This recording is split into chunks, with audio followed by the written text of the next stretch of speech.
Ito po, sentro na naman ng kontrobersya, itong governor na ito ng Cebu. Governor Gwendolyn Garcia. Siguro kilala nating lahat itong TikToker na ito na isang governor, 'di ba? Nagti-TikTok 'yan bago pumasok sa kanyang opisina, may mga paandar at kung ano-anong drama. Sumasayaw at kung ano-ano pa. Kamakailan po, dahil nga gusto niyang ipadama sa mga Cebuano yung promise daw na si Marcos Jr. na 20 per kilo na bigas. Okay?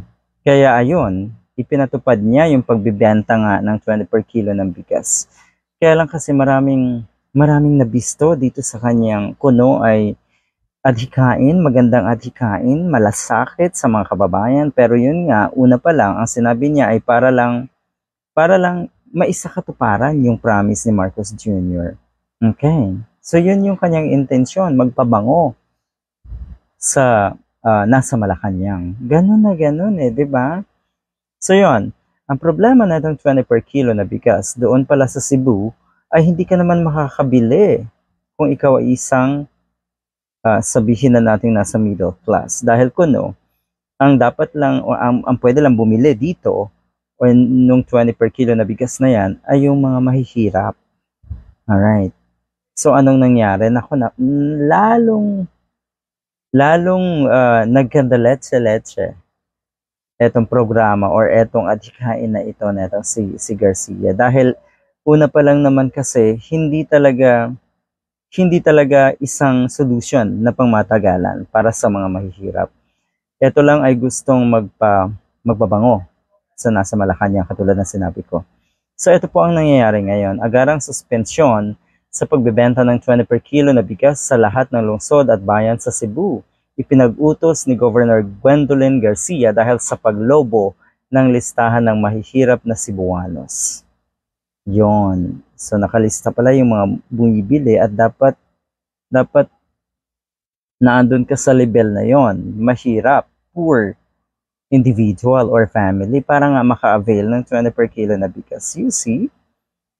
Tapos yan naman ay pansamantala lang. Parang pinatitikim nyo yung mga mahihirap ng sandaling ginhawa. Fake na ginhawa. Alright? Dahil yan, ito ang nangyari.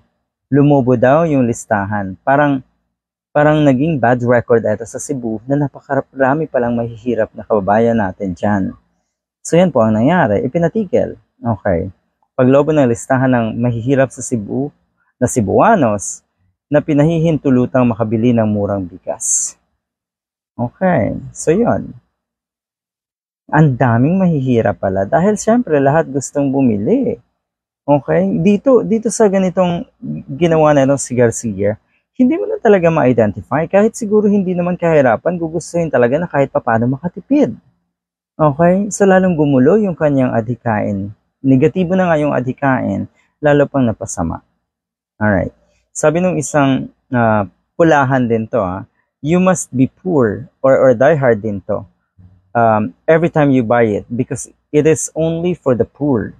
Okay, so para lang daw talaga sa mahihirap yung 20 per kilo na bigas. So how much do you think the government would have to spend to ensure that only the poor could buy it? Anyway, medyo magulo rin to sinabi niya. Pero yun nga, para lang sa mahihirap. Okay?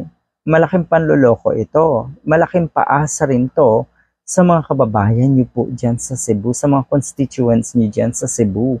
Huwag po kayong paasa. Okay?